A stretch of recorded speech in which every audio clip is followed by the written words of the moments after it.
আমাদের হৃদরোগের মূল কারণটা হচ্ছে আমাদের হার্টের যে রক্তনালী, যারা হার্ট মাসলগুলিকে রক্ত প্রবাহ করছে, এই রক্তনালীর মধ্যে যদি চর্বি জমা হয়, সেটা হচ্ছে মূল সমস্যা। এবং এই চর্বি জমাটা অনেকগুলি ফ্যাক্টর দিয়ে এই চর্বি জমাটা বেড়ে যেতে পারে রক্তনালীগুলির মধ্যে। তার মধ্যে একটা হচ্ছে যে যদি কারো রক্তে কোলেস্টেরল, আমরা যেটা কোলেস্টেরল বলি, এটার মাত্রা যদি বেশি থাকে, এবং এটা দেখা যায় যে আমি আবার বললাম যে জেনেটিক কারণে কারো কারো দেখা যায় রক্তে কোলেস্টেরলের মাত্রা অনেক বেশি, যাদের কোলেস্টেরলের মাত্রা বেশি। এবং তার মধ্যে আরেকটা ইম্পর্টেন্ট জিনিস, ওটাকে আমরা বলি এলডিএল কোলেস্টেরল। এই এলডিএল কোলেস্টেরল যাদের রক্তে অতিমাত্রায় থাকে, তাদের ওই নালীগুলির মধ্যে চর্বি জমা হয়ে সরু হয়ে যাওয়ার সম্ভাবনা অনেক বেশি থাকে।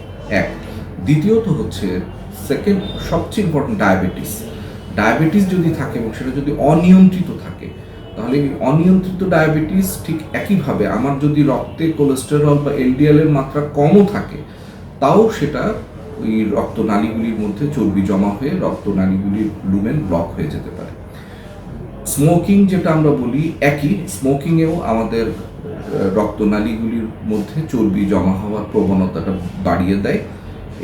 এছাড়াও আমাদের আরও কিছু কারণ আছে, যেমন একটা খুবই ইম্পর্টেন্ট, যে কারো যদি তার ফ্যামিলিতে বা তার পরিবারে, তার বাবা মা ভাই বোন কারো যদি হৃদরোগের হওয়ার হিস্ট্রি থাকে, যে তার বাবা বা মায়ের হার্ট অ্যাটাক হয়েছে, তাদেরও কিন্তু হৃদরোগে আক্রান্ত হওয়ার সংখ্যা অনেক বেশি।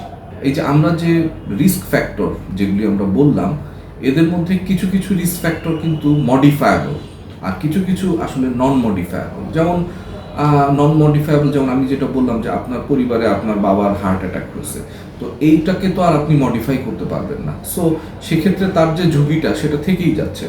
কিছু কিছু যেমন হচ্ছে যে আমরা সাধারণত দেখি যে পুরুষদের হার্ট অ্যাটাকের ঝুঁকিটা বেশি মহিলাদের তুলনায়। সো আপনি পুরুষ হলে আপনার এটা একটা রিস্ক ফ্যাক্টর, এবং এটা কিন্তু নন মডিফায়াবল। কিন্তু যেগুলি সবচেয়ে ইম্পর্টেন্ট এবং যেগুলি সবচেয়ে বেশি ক্ষতি করে, বেশি চর্বি জমাতে সাহায্য করে, সেগুলির মধ্যে আছে আপনার ডায়াবেটিস, তারপর হচ্ছে হাইপারটেনশন বা উচ্চ রক্তচাপ, তারপর হচ্ছে ধূমপান, এবং আপনার রক্তে কোলেস্টেরলের মাত্রা, চর্বির মাত্রা।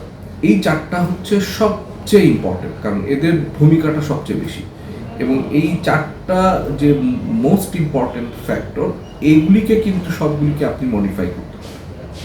যেমন আপনি ডায়াবেটিস হলে আপনি নিয়ন্ত্রণে রাখতে পারেন, আপনার রক্তের চর্বির মাত্রাটা আপনি নিয়ন্ত্রণ করতে পারেন, কারণ অনেক ধরনের ওষুধ আছে, কিছু ডায়েটারি খাদ্যাভ্যাস আছে, কিছু আপনার লাইফস্টাইল মানে নিয়মিত হাঁটা, ব্যায়াম করা, এগুলির মাধ্যমে আপনার কোলেস্টেরলের মাত্রাটা আপনি কমিয়ে ফেলতে পারেন। আর ফোর্থ হচ্ছে অবশ্যই ধূমপান তো সম্পূর্ণ আপনার ইচ্ছার ব্যাপার। আপনি ধূমপান যদি না করেন, তাহলে অবশ্যই আপনার রক্তের যেটা হার্ট অ্যাটাকের ঝুঁকি অনেকাংশেই কমে যাবে।